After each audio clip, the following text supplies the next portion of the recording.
John Noe unveils Greater Than We Believe with your host, Stephen King.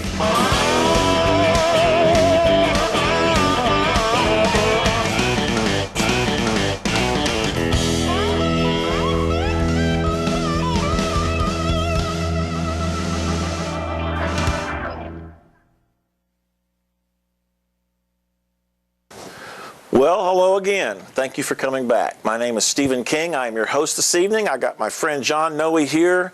For those of you that have been watching us for a while, you understand we're doing a series called Greater Than We Believe. We're specifically talking right now, we've honed in about Jesus himself. We are talking in the subject about the greater Jesus. And we've already had several videos talking about Jesus today. And since we're living here today, we want to know, how does Jesus affect us today? How does our relationship with him today? How do we build it? What do we need to know about Jesus today? Not just the baby in the manger. This last video we just did was kind of a taking a brief break. It was, I hope it was upbuilding to you, where John and I were just talking after we had finished filming, and gave you a chance to see what's on our heart. And but we're getting back to business now, so we're getting back focused on Jesus today. And so this video today, number 21 in our series, will be called Jesus Today. He Still Comes in Many Wondrous Ways. And that's an exciting thought. And so we want to pursue this. John, thank you for having us in, and I'm eager to hear how Jesus continues to come. Well, we'll get to that in a minute, but first of all, let me say I just really appreciate your sharing your heart.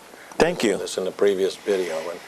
And brothers and sisters, if you haven't seen that one, you got to go back and see that one. You'll be blessed, really blessed. I know I was. No, thank you. That's why when I was sitting there listening to it, I said, you know, we need to offer this. You know, people need to hear from you more than, you know, just normally. And so I was blessed, and they're blessed. And thank you. And you'll be blessed. Thank you. That's important. All right. We want to start exploring now, Stephen, what Jesus is like and doing today. Yes. From the Preterist Idealist standpoint. Again, see our video number 7 to get a basis of that. And how the whole prophecy of the book of Revelation was fulfilled and is ongoing in reality. And the book of Revelation, as we've talked about, is bookended, you know, by time statements about the whole of it, that it all stands and falls together. And then in the middle of it, in chapter 10, we're given the exegetical basis for extrapolating the relevancy of the book of Revelation beyond its historical fulfillment in a timeless and universal fashion, which is critically relevant to the relevance of our faith. It's ongoing then. It's contending for the faith that was once for all delivered to the saints. I mean, it's been delivered. Yes. It hadn't been delivered and retracted. It's been delivered, and we're to run with that. So I first introduced this concept about the Preterist Idealist, as I talked about before. And it was published in an article in the Journal of the Evangelical Theological Society. This is the latest. This is what their latest version looks like. Here, it comes out 4 times a year, and this one just came out in March of this year. My article, which was titled "An Exegetical Basis for a Preterist Idealist Understanding of the Book of Revelation," was in their December 2006 issue, and it is posted on our website. Okay. If our viewers will go to prophecyrefi.org, which is listed in the credits at the end of the show. Yeah, at the end, and look under the About tab, and the Preterist Idealist, an academic journal article. It's posted there, and I recommend it to their attention. One of my favorite questions when I address a new group who doesn't really know that much about what I've been talking about, and I've had opportunity to do this on a number of occasions, some in colleges and universities, some at some churches, and I especially like dealing with young adults or young audiences too. But I like to ask them this question. I say, according to your understanding, over the entire course of human history, past, present, and future. In future, okay. How many comings of Jesus are there? And you can look out in the group and they all are going, like, giving you this kind of stuff. You know, like, this is a trick question. So No matter what I say, it's going to be wrong. So I have to repeat. I say, okay. According to your understanding, over the entire course of human history, once again, past, present, and future, how many comings of Jesus are there? What do you think? What kind of responses do you think I get? I think if they had studied much at all, they understand the birth of Jesus as once, and they probably are looking for some sort of a second coming or a rapture or something. So most of them, I would think, would probably say 2. So what I say, okay, let me help you out. Okay. Because they're still all sitting there with, they don't want to, be the first one. I say, okay, look, let me help you out. A, none. B, 1, like the vitamin. Yeah. C, 2. D, 3. Or E, more. Okay. More than 3. And then I say, okay, well, let's do it in a show of hands, okay? Show of hands. A, none. Well, usually no hands go up. Right. Occasionally I've had, but usually none. B, 1. And I might get a few hands go up because all they think of is Jesus' birth. Right. And they don't, but I said past, present, and future. Yeah. C2, that's the one you get the most hands. Sure. Because of the dominance and the prevalence of second coming teaching, which we've done a video on that, and why second coming is never mentioned in the Bible. Right. Which was video number, 5, I believe it was, or somewhere in that range. Okay. Yes, video number 5, right here in my notes. Or D, 3. And occasionally I will have somebody come up with that because they say, well, the rapture would be number 2, birth number 1, rapture number 2, and Jesus returning is number 3. Coming in the clouds or something, yeah. Excuse me. I will get maybe 1 or 2, say in a group of about 12 or 20. I may get 2 or 3 who will say, E, more. And their fellow cohorts will look at him like, where are you from, outer space? Yeah. And I will say, why do you say that? And they'll inevitably say, well, because he came and appeared many times other than those, his birth, before his birth and after his birth. I say, exactly right. And most Christians don't have a clue about this. Because Jesus has come and appeared in human flesh, as we documented in video number 5, numerous times throughout the Old Testament and in the New Testament after his resurrection and post and pre-ascension and after his ascension. So we have the birth coming, and then we have other comings of Jesus that are non-visible appearances, not in human body or flesh. For example, his coming in AD 70 in judgment on the clouds, which has a long biblical history of use of prophecy and fulfillment, prophecy and fulfillment, prophecy and fulfillment in the Old Testament, and was never a visible appearance of deity. So that is a non-visible type of coming. And my first 2 presentations of this material, Stephen, my first one was in 1997 when I presented a paper at the annual meeting of the Evangelical Theological Society, whose theme that year was general revelation. So my paper, in keeping with the theme, because you want to tie into the theme when you present a paper and you want to tie in, was called General Revelation in the Son of Righteousness. Its many dawnings, his countless comings. But you had some eyebrows raised on that, didn't you? Oh, I sure did. And the second time I presented it, I changed the title to this, The Many Comings of Jesus. So I didn't have to tie into that same general revelation kind of title, but I still used the same material. The Many Comings of Jesus, and presented that in Grand Rapids, Michigan, and that title drew a lot of comments then and there. Now, needless to say, both of these presentations drew both positive and negative responses. Positively, most AMILs agree with this. And most post-mills agree with this. But most premillennialists do not agree with this. That they are locked into a two-advent mindset. Yes. For reasons we've talked about. But my biggest backlash from all this came subsequently in conversations with full preterists. And they were most upset with me. I mean, you accuse me because of this of betraying the cause. That's right. And said these many comings of Jesus that you're professing, these charismatic, as they call them, charismatic, because most of them are cessationists. Yeah. These charismatic comings, they just diminish and the effectiveness of his two comings, and saw it as a distraction from that and weakening the preterist view. And of course they view the two comings as past and over. Well, what's Jesus like and doing today? They have very little to say about that. Sad to say. But my quest, Stephen, through all this, and still today, is not to find some place to park, in a position, whether it be all-mill, post-mill, pre-mill, or preterist.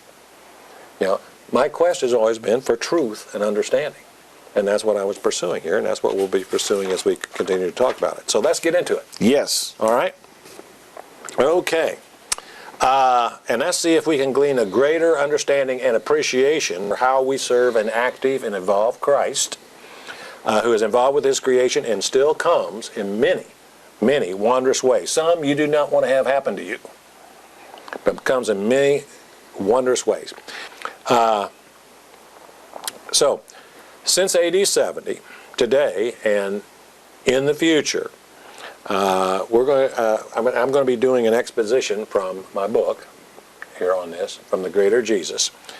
And we're going to look at, and I'm going to utilize different portions of this, we're going to look at some examples of some of the objections and some of the ways in which Jesus comes in many ways. So let's start with the objections, okay? Does that make sense? All right. Yeah, let's see here. Let me get to my page when I got flagged. There it is. Here is one of the emails that I received from one of the full preterists who's a cessationist. Okay. Says, the problem with your ongoing comings is that we can't prove any past AD 70. The case is really closed right there. Otherwise, it's your word against someone else's denial concerning other days of the Lord past AD 70. You yourself have not been able to produce anything other than charismatic prayer comings. I have no idea what he means by charismatic prayer comings. 2,000 years is a long time to come up with nothing. If your ongoing comings, dash, as in big day of the Lord comings, dash, is true, it would just be your claim. As I have said, here is where your endless comings view hits the wall head on. That email I received in 2008 from a very prominent full and cessationist preterist. My response? Dear Yeah. do you know of any spiritual experience you have had in your life, including being born again, that you can prove? Seriously, do you really believe that Jesus went to all the trouble of lowering himself, coming down to this earth, being born in human flesh, allowing himself to be crucified on the cross, coming and going many times after his resurrection to demonstrate that he was still alive, and then left Dodge for 2 millennia and counting? And Dodge I have in quotes. Sure. And capitalized. Or if he really did come again on the clouds and riding a white horse of war, a la Revelation chapter 19, Yes. in age-ending judgment circa AD 70, do you think that robs us of our blessed hope? Titus 2:13. Stephen, what saddens me is this popular idea that Jesus is off somewhere waiting to come back. Yeah. Whether it's from a futurist standpoint or from a preterist standpoint. The fact is he never left. Again, see our video, Yes. video number 6. That would be the return. It's a paradox. Yeah, a paradox. Equally troubling are those who believe that AD 70 was his final coming, after which there'll be no more, which is major view held by many preterists.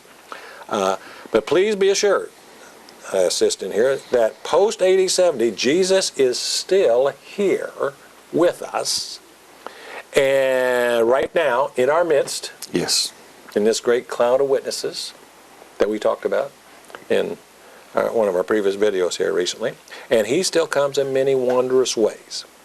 And his comings and goings are much more than a single blessed hope. They are a multifaceted spiritual realm reality. But billions of Christians, sad to say, on planet Earth today are totally unaware of this. Unaware of this divine supernatural phenomenon. To put his ongoing reality in a colloquial vernacular, Stephen, Jesus still is in the coming business. Or in the comings business, that would be a better way to say that. He is still among the churches in the spirit realm, as he was in Revelation chapter 1. The churches, seven lampstands, the churches are just all over the world now. Absolutely. But I'm also convinced that not recognizing the teaching and expecting his many comings is a major reason why most of those churches and Christians today are not experiencing him more fully. What a tragedy. I believe it's time, therefore, to wake up and see that the many comings of Jesus is not a second-rate option at all. His comings in the spirit realm and out of the physical realm and back in and so forth are here and now, and this is precisely what I suggest continues to happen occasionally from his abiding and omnipresent presence with humankind all around the world. So can I prove it? No. Can I support it? Yes. Okay. All right. Let's move on. A good place to start with this is, what did Jesus do after he rode his white horse? In Revelation 19, and in judgment and destruction of Jerusalem and the temple in circa AD 70, did he mount, as I mentioned before, did he mount it? Did he dismount that steed and hitch it to a post in heaven and walked away, never to ride it again? In other words, is Revelation's value for us today only a history lesson? When I say Revelation, I'm talking about the book of Revelation. Right. Or does he still ride that horse every now and then and again? And how can we be so sure? Well, the reason we can be so sure, as we have been mentioning, is in Revelation chapter 10, verses 9 through 11, we're given the exegetical basis for extrapolating the relevancy of the book of Revelation beyond its historical fulfillment. Yes. And I won't go through that again. So, certainly the circa AD 70 destruction of Jerusalem and the temple were a never to be repeated again, age-ending eschatological event. Yes. As was Jesus' birth. But the day of the Lord, broadly defined, is any time God the Father or God the Son actively manifests himself and intervenes in human affairs. Most likely in judgment or corporately or individually, but not visibly. And this type of coming is one of the comings that's most talked about in the Scripture. And there's no reason for us moderns to limit that to AD 70. Now, there are several examples of this type of coming in the Old Testament. Let me get back here and just give you some examples of this. So Jesus coming on the clouds was not the first time divinity had come on the clouds in judgment. For example, Isaiah 13, 9 through 10 and 13. Quote, "See, the day of the Lord is coming, a cruel day with wrath and fierce anger to make the land desolate." Sounds like pretty severe stuff, doesn't it? Yes, it does. "The stars of heaven and their constellations will not show their lights. The rising sun will be darkened, and the moon will not give its light. Therefore I will make the heavens tremble, and the earth will shake from its place at the wrath of the Lord Almighty in the day of his burning anger." Fulfillment. The prophet was not speaking of the end of the world, the final judgment, a solar or lunar eclipse. He was giving a figurative prediction of the literal destruction of Babylon by the Medes in 539 BC. See Isaiah 13:1. The use of cosmic language means that the presence of God was involved and revealed in this judgment upon these people. Jesus used the same kind of language in the Olivet Discourse about Jerusalem and the temple. Yes, he did. Isaiah 34:4. Notice it again, but a different fulfillment. All the stars of heaven will be dissolved, and the sky rolled up like a scroll. All the starry hosts will fall like withered leaves from the vines, like shriveled figs from the fig tree. Fulfillment. This was not the end of the world either, or the end of the cosmos, but a figurative description of the coming divine destruction of Edom in the late 6th century. See Isaiah 34:5. Ezekiel 32:7 and 8. I will cover the heavens and darken their stars. I will cover the sun with a cloud, and the moon will not give its light. All the shining lights in heaven I will darken over you. Fulfillment. The prophecy was God's warning to Pharaoh of Egypt of his impending fall mid-6th century BC. See Ezekiel 32:2. Nahum 1:5. The mountains quake before him, the hills melt away, the earth trembles at his presence, the world and all who live in it. Fulfillment. The subject is God's coming judgment on the city of Nineveh. Yes. And not the physical world, the whole physical world. In 612 BC, Nahum 1:1. Here's another one. You might recognize this one more. Isaiah 40, verse 4. Every valley will be raised. Every valley will be raised. Every mountain and hill made low. And rough ground shall become level, and rugged as rugged places a plain. Fulfillment. This is not a reference to a gigantic excavation job, but a description of the 1st century ministry of John the Baptist. See Matthew 3:1-3. And one more, okay? One more? Sure. Joel 2:30 and 31. I will show wonders in the heavens and on earth, blood and fire and billows of smoke. The sun will be turned to darkness and the moon to blood before the coming of the great and dreadful day of the Lord. Fulfillment. Joel was not describing the end of the world either. He was giving a figurative description of the actual events accompanying the coming of the Holy Spirit on the day of Pentecost. Peter said it was fulfilled in their day. Acts 2:16-21. We'll see that this day of the Lord, actually the day of Christ, followed less than 40 years later.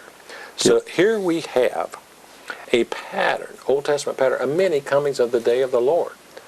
And the Father was the person of the Trinity that was involved in doing this. But Jesus told us in John 52:22 that all judgment has now been turned over to him. And he's now the implementing agent of that judgment. So if these comings of a day of the Lord in judgment in the Old Testament could have many operations, why can't Jesus come riding that horse? Sure. In Revelation 19, in judgment of Jerusalem, come on to many other nations, languages, tongues, and kings. I'm suggesting that's exactly what happens. And that's just a part, of the many wondrous comings of Jesus Christ after he has been exalted and ascended into heaven. And we'll pick up there in our next video. Wow. You said a mouthful. Well, I tell you, that's getting a little deep, but that's liberating, I think, too, to understand little finer details about resurrection, about Jesus coming, about all these things we're talking about here. Let's see, his many coming ways. That I've actually been reading John's books, and I was already familiar with that part of the subject before we did this video, but every time he speaks, he says it a little differently. The way it's written is a little differently, but it's the same thought, the same point. And it's very comforting. That's the word I'm looking for me, to realize that when we today, in our own privacy of our own home, in our bedroom, when we're on our knees, on prayer or whatever, everybody can have that personal relationship with Jesus. And there are those that have attested to having had a personal experience. And instead of rolling your eyes and saying, well, yeah, I mean, we should rejoice knowing that Jesus deals with us today, even still, and many of us in a very personal way. And I'm so thankful, John, that you take the time to explain these things and make it simple to understand. And I'm eager to see where we go from here. You haven't given me a title yet for the next video we're going to do, but it's got to be as good or better. So for those of you that are watching, I hope that you're comforted where you need it. I hope that you are inspired where you need it. I hope that it will really bless you in your walk with God and in your desire to search the Scriptures. And yeah? Let me suggest the title would be Jesus Today, How You Can... No, that's not it. Jesus Today, He Still Comes in Many Wondrous Ways. That's what we did today. Part 2. Part 2. So we're going to continue this discussion. Yes. Okay. I mean, this is just part of it. Yeah, because I'm really eager to see how we can get a better understanding of that, and that's comforting. I'm hoping we brought a little comfort to you on that. Anyway, thank you for staying and watching. Thank you, John, again for your research and for your sharing this with us. Be sure to go to the end on the end credits and see where the website and the email address are. You can see so many resources at the website. So when you go to prophecyrefi.org, when you go to that, you'll see so many ways to go through and see his published papers and things like that. Anyway, thank you for coming, and we look forward to seeing you again next time. Thank you and good night. Okay. Amen. Okay, well, I didn't mess that one up too bad. No, that's good. All right, let me see where I was.